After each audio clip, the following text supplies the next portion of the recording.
Good afternoon. We're learning more about the Roswell mom and her 4-year-old son killed this weekend in a hit-and-run crash. We're also learning more about the person police say caused it, which is believed to be alcohol-related. News 13's Gabrielle Burkhart is live in Roswell with the story. Kim, the search continues for that man who fled the scene, but in the meantime, co-workers and friends of the mother who was killed are dealing with the shock. Her kids were her life. Without them, everywhere she went, the kids were right there. She was the type that if you were down, she would just come in and try and lift your spirit. That's how friends and co-workers describe 30-year-old Mandy Miranda, pictured here with her 4-year-old son, Little Joe, and 6-year-old daughter, Mariah. Mandy and Little Joe were the ones killed in the hit-and-run crash Sunday. Mariah suffered minor injuries. Sylvia Chavez says she and Mandy clocked out together Friday. She turned around and she said, "Hey, don't ever forget I love you."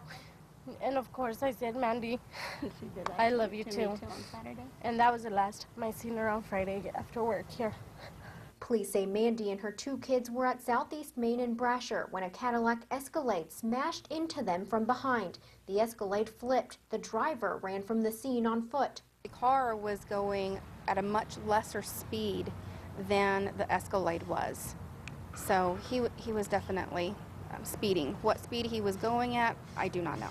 Now police are looking for 21-year-old Joel Cordoba Lopez, who they believe was inside the Escalade during the crash. Bottles of alcohol found at the scene have investigators suspecting alcohol was a factor. And her last words to me that night was that she loved me and she would see me at church on Sunday morning. Anita Montoya was with Mandy the night of the crash. I didn't believe it. I went to her house to look for her car and she wasn't home. We're gonna miss her and love her, and she's with us in spirit. Friends told me little Joe was excited to start kindergarten next week. They said his sister Mariah is having a tough time, but she has a lot of support. Back to you. Okay, thanks, Gabrielle. Now, police believe Lopez may be in the Roswell, Artesia, or Dexter area.